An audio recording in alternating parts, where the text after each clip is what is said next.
I went out with my boss instead of him, and he took it to heart and decided to divorce me. It's just so crazy how you think you're making one harmless decision, and then suddenly, your entire life falls apart. I genuinely don't know what to do anymore. I thought I was doing something small, something harmless, just to make my husband a little jealous. And now my marriage is on the brink of collapse. Let's call my husband Danny for the sake of privacy. Danny is 28. I'm also 28. And we've been married for about 4 years. Things between us have always been good, stable, happy even. But there's always been this thing about Danny. He's calm, too calm, I'd say. No matter what happens, he never gets riled up, and he never gets jealous. At first, I thought it was amazing. Isn't it every woman's dream to have a partner who is so secure in the relationship that he never doubts you? Danny trusts me completely. It's a foundation most people would kill for, right? And for the longest time, I convinced myself it was perfect. No fights over petty jealousy, no accusations, no insecurity, just solid trust. But over time, I realized something was missing, something subtle, but important. I wanted to feel like he was crazy about me, like he couldn't imagine life without me. Instead, Danny's unshakable calm started to feel like indifference. I know that sounds dramatic, but hear me out. It wasn't that he didn't love me. He was a great husband in every other way. He supported me in my career, always made time for date nights, and remembered little things about me that showed he cared. But emotionally, I started to feel like I could fade into the background, and he wouldn't even blink. If I went out with my girlfriends and came back late, all I'd get was a casual reminder to stay safe and a good night when I got home. If I told him someone hit on me at the bar, he'd chuckle and brush it off like it was no big deal. I started to feel like it wouldn't even matter to him if someone else found me attractive, like it didn't faze him at all. I told myself I was overthinking it, that his laid-back personality was a good thing, and I was being ungrateful. But the feeling didn't go away. I wanted him to want to protect me, to be a little territorial, not in a controlling or toxic way. I would never want that, but enough to show me that he saw me as his person. Instead, everything just rolled off him. Like if I disappeared tomorrow, he'd just shrug, say he hoped I was okay, and go about his day. It started to eat away at me. This idea that maybe I wasn't as important to him as I thought. Maybe he loved me in the same calm, practical way he loved his favorite pair of sneakers. Dependable, comfortable, and replaceable if they ever wore out. It sounds ridiculous, doesn't it? But I started to crave proof of his passion, a spark, a reaction, anything to show me I still mattered to him in that deeply emotional way. I talked to him about it. I did. I thought maybe if I opened up and told Danny how I was feeling, we could work through it together. It wasn't an easy conversation to start, but I figured honesty was the best way to go. Danny listened, as he always does, calmly and without interrupting me. He didn't brush me off or make me feel silly.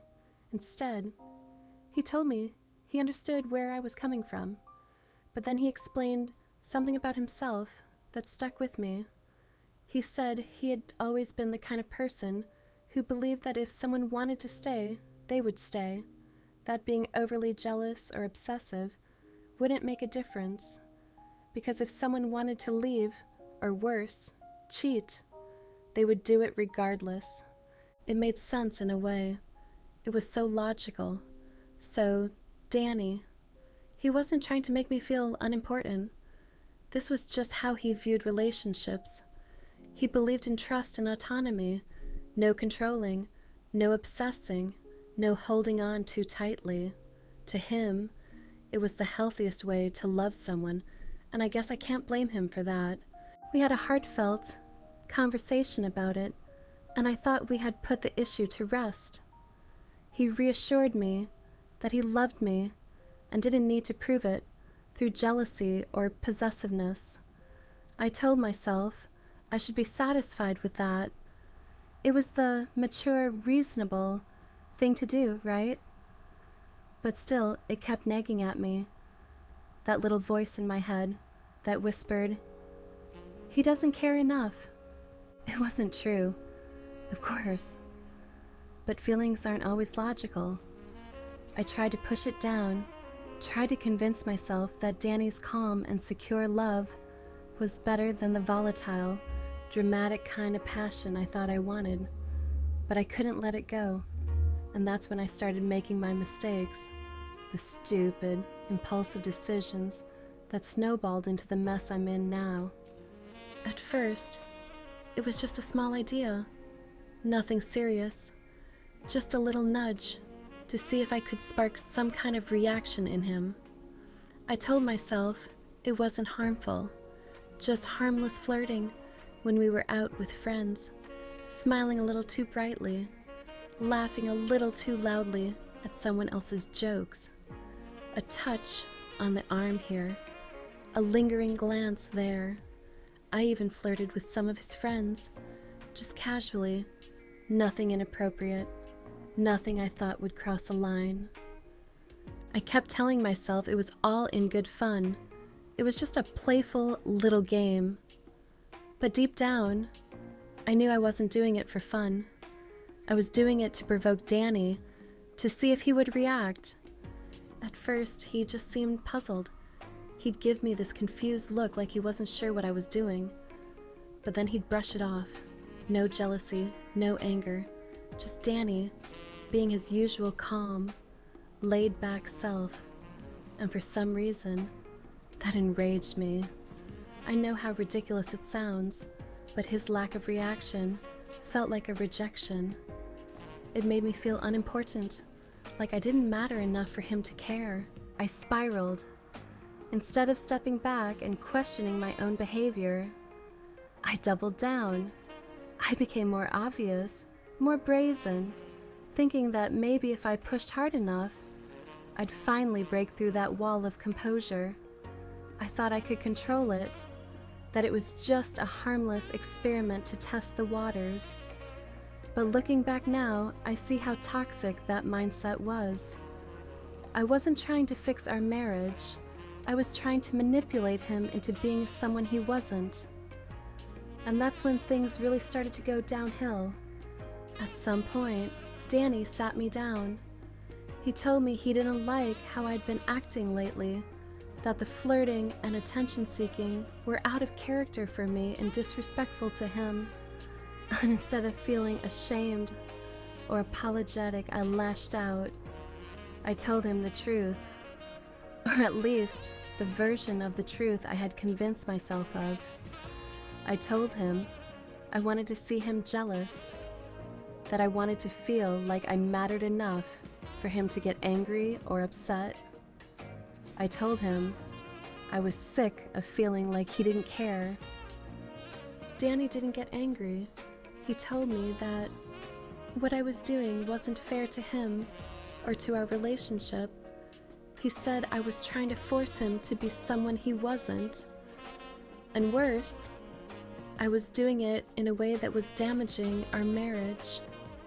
Hearing him say that should have been my wake-up call. But instead of taking his words to heart, I felt defensive and hurt. I told myself that he just didn't understand how I felt, that if he really loved me, he would want to show me in the way I needed. His calm, rational response only made me angrier. I wanted fire and passion, not reason and logic. I became more brazen, more determined to get a reaction out of him. I started doing things I knew would cross the line, not just flirting with random guys, but actively seeking out situations that would provoke him. I started staying out later, dressing up more provocatively, and making sure he knew about the attention I was getting from other men. Danny noticed, of course. He wasn't blind, but instead of reacting the way I wanted, he seemed to double down on his calm demeanor. It was almost like he had decided that if I was going to act out, he wasn't going to give me the satisfaction of a reaction. No matter what I did, no matter how far I pushed, he remained the same calm, collected Danny. He would acknowledge my behavior with a glance or a comment here and there, but there was no anger, no jealousy, no passion, just Danny with his infuriatingly calm Danny face. At first, his lack of reaction only fueled my determination. I thought if I pushed harder, he'd eventually crack, but over time, it started to have the opposite effect. Instead of feeling empowered or in control, I started to feel desperate. I was throwing everything I had at him, and it was like shouting into a void. Looking back now, I can see how toxic and destructive my behavior was. But in the moment, all I could focus on was how much I needed him to give me something, anything, to prove he cared. And I guess at some point he decided that if I was determined to break us, he wasn't going to stop me. I tried everything. I mean everything. I would get dressed to the nines, put on the most flattering, daring outfits I could find, and make a big show of going out with my friends or co-workers. I'd post pictures on social media with captions that I knew would raise questions, but still, nothing from him. No snide comments, no accusations, no anger. He just acknowledged the posts with a like or a casual remark when I got home. The lack of reaction drove me wild. I was running out of ideas, and with every failed attempt, I grew more frustrated. I started to question myself. Was I not worth fighting for? Was I not attractive enough to him to inspire jealousy? I started to think that maybe Danny didn't care, because he just didn't love me enough. At that time, things with my boss had been getting a little too close for comfort. Greg had been flirting with me pretty openly, and I was actively encouraging it, though I wouldn't admit it to myself at the time. The truth was, I didn't feel seen by Danny anymore. I wanted him to notice me, to care, to get jealous, to show some kind of emotion. The breaking point came one day that I'll never forget. Danny had suggested that we go out to dinner, just the two of us. Now looking back, I think he was trying to fix things. He saw the distance between us, and he wanted to do something about it, even if it was just a simple dinner. But I refused him. That night, my boss had invited me out for dinner too. He said it was to celebrate the completion of a big project. And in the moment, I agreed. I mean, it sounded innocent enough, right? But deep down, I knew it wasn't really about celebrating work. It was about me getting attention. And from the one person who had been making me feel good about myself. Lately, Greg had specifically invited me and me alone. No other coworkers, just me. That fact nagged at me, but I ignored it. I didn't want to overthink it. I could have asked Danny to come with me. I should have, but I didn't. Instead, I lied. I told him other coworkers would be there. I don't even know why I said that, honestly. Maybe it was to avoid the guilt that was creeping up in me even as I said it. Danny didn't ask for more details, and I didn't offer them. When he asked if he should come along, I shrugged it off like it was no big deal. I told him it wasn't necessary, and that it was just a casual work thing. He kissed me on the cheek and told me to have a good time. But I could tell he was a little unsure, a little hesitant. And that was when the anger started to build in me. I wanted him to push back. I wanted him to get upset, to insist that he'd come with me, but no, He just accepted it, and that calmness, that lack of reaction, it pissed me off more than I cared to admit. Was I not worth his time? Was I just that unimportant? At dinner, Greg was his usual charming self, overly complimentary, flattering, and yes, a little too touchy-feely at times, but that night, he kicked it up a notch. He praised my work like never before, making a show of how lucky Danny must be to have me in his life.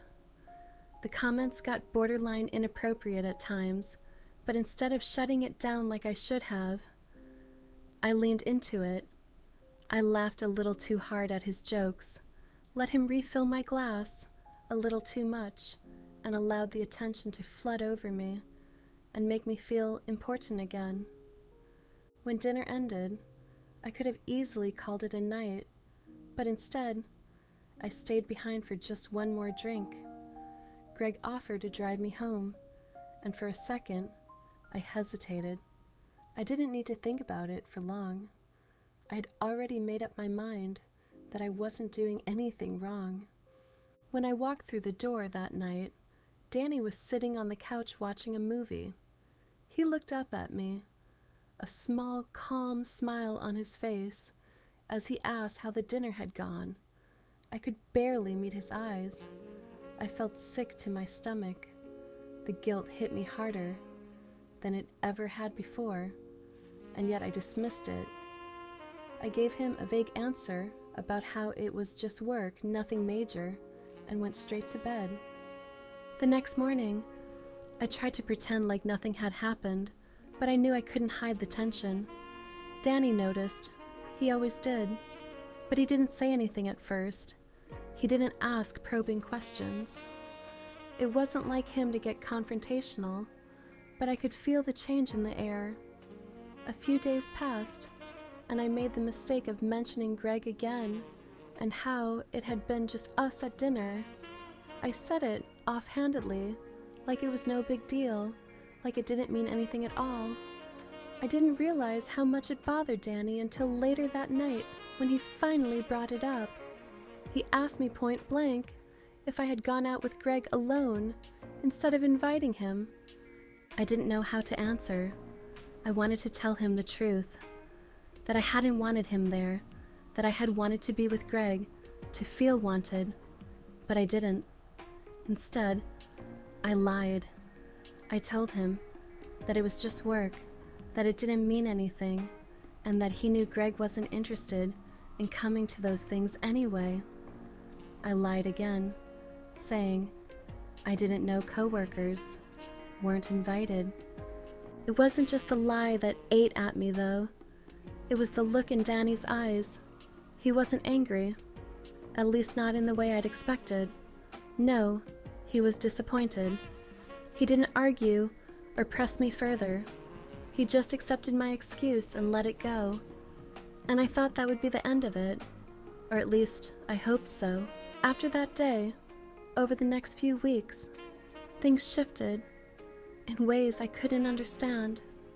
Danny wasn't cold or hostile, but he wasn't the same either. There was this distance between us, like an invisible wall had been placed, and I couldn't figure out how to break through it. He stopped asking about my day, the kind of questions that had always made me feel cared for.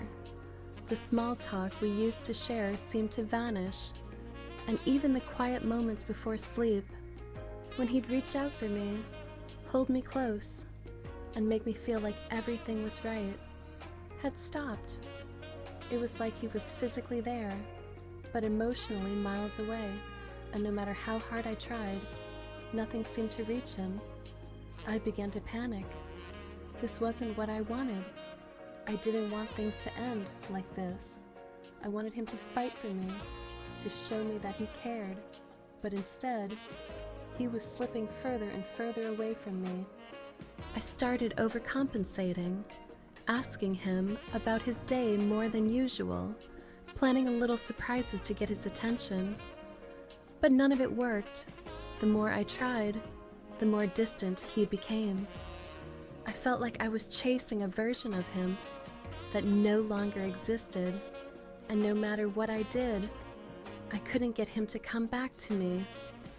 One night, after another evening of silence between us, I couldn't take it anymore. I broke down and begged him to tell me what was wrong, to just say something, anything, that would explain why he had pulled away so completely. His response hit me like a punch to the stomach. He said he was done. I was in complete shock. How had things gotten this far without me seeing it coming? After everything that had happened, I couldn't believe that this was the breaking point. Him knowing I'd gone out to dinner with my boss alone, without telling him. Not the flirting, not the late nights, not the fact that I'd been pushing his boundaries, but the simple fact that I had chosen to go out alone instead of with him. He said he realized then that he wasn't the one for me, and that was it. I tried to plead with him, tried to make him see that it wasn't about that one night, that everything else leading up to that dinner had been a mess, but he wasn't having it. He told me that it wasn't just that dinner, it was everything that had led to it. He felt disrespected, like I was trying to change him into someone he wasn't, someone he couldn't be. He told me how patient he had been, how he had tried to give me space, but he couldn't keep pretending anymore. He said he didn't feel needed or wanted, and that I made him feel like he was never enough for me, that I had been looking for something, someone else, and he just couldn't keep living that way. I begged him to reconsider. I promised him I would change. I told him I'd stop doing things that made him uncomfortable, stop trying to make him jealous, that I would stop seeking validation from others. I told him I'd do anything to save us, to fix what I had broken, but he didn't respond the way I'd hoped. Instead, he looked at me, almost resigned, and told me he didn't think I really wanted him, that I wanted someone he wasn't, someone he couldn't ever be. The next day, he packed his things and moved out. I've tried everything since then. I've called, I've texted, I've sent messages begging for another chance. I told him I would quit my job if that's what it took, that I would stop trying to provoke him, that I would do whatever I had to do to fix things, but nothing has worked. First update. It's been overwhelming these past few weeks. I never intended for any of this to happen, but here we are. I want to acknowledge that I was wrong, truly. I had something special, and I threw it all away. I don't need anyone to keep reminding me of that. I know, I get it. I was a big idiot. The whole, you never know what you have until it's gone thing. Yeah, it hits home, and it's honestly so true. I miss him so much, I can't even begin to explain it. Where do I even start? Wow, what a roller coaster this has been. I feel completely miserable without him, and it stings so much more, knowing that this is all my fault. Every night, all I can do is cry. I've been devouring tubs of ice cream like it's some sort of comfort, all while watching our favorite movies, his favorite movies. I can't believe I'm here doing this alone. It doesn't help that he's moving forward with the divorce. He's serious about it. And the more I think about it, the more I realize that he's been done for a long time. He left the very next day, and looking back, I can't help but feel like that was when he had already made up his mind. He'd been planning it. How did I never see it coming? And it's clear now. He wants a divorce. He doesn't want to fix things. He doesn't want therapy. He doesn't want couples counseling. He just wants me to sign the damn papers and let him go. It's like a punch to the gut, hearing him say that he's done. He told me he was tired, exhausted from trying. that I had made him miserable for so long that there was no way he could go back to that. It crushed me when he said that. He said that I wanted something else, and that it was fine. He wanted something else too.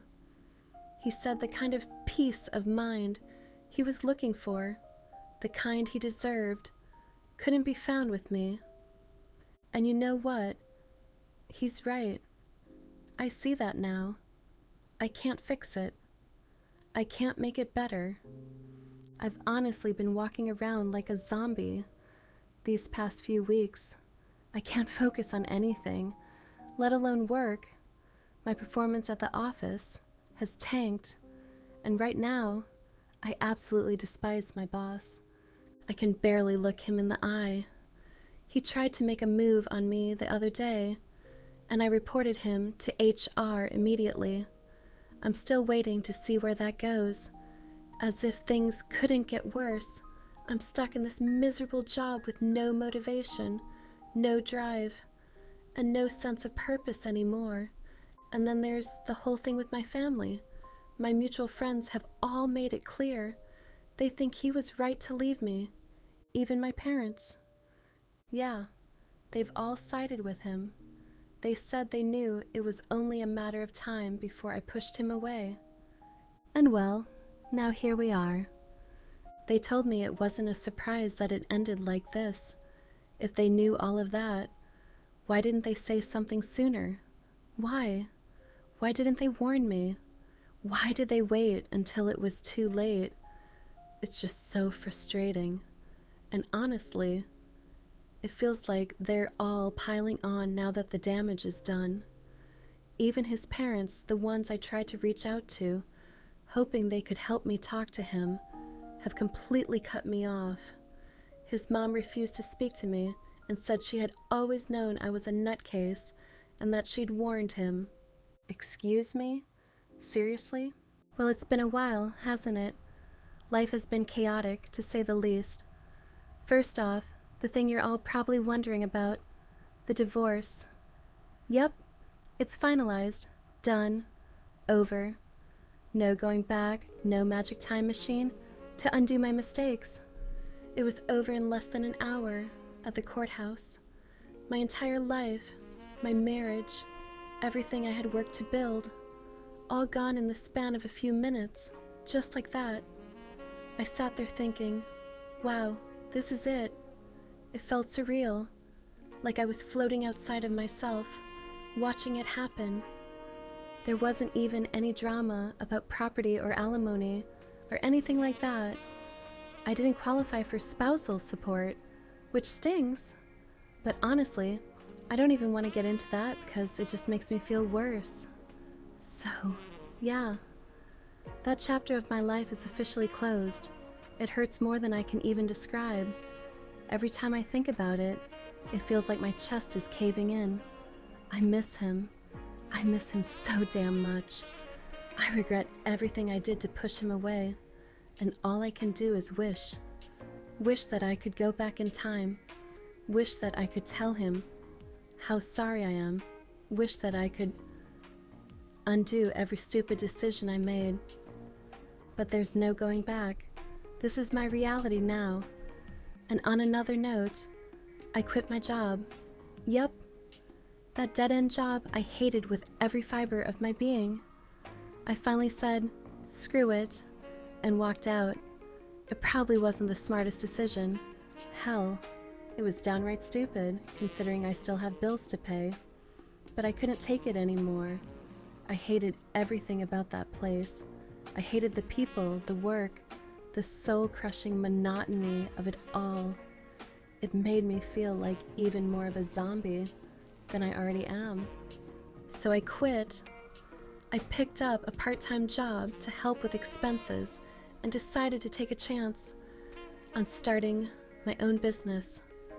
I know it sounds insane, right? Someone like me who can barely keep her life together, trying to build something from scratch. But I needed something, anything, to feel like I had some control over my life again. It's still small, like barely off the ground small, But it's mine. I work on it every day, and honestly, it's the only thing keeping me from completely falling apart.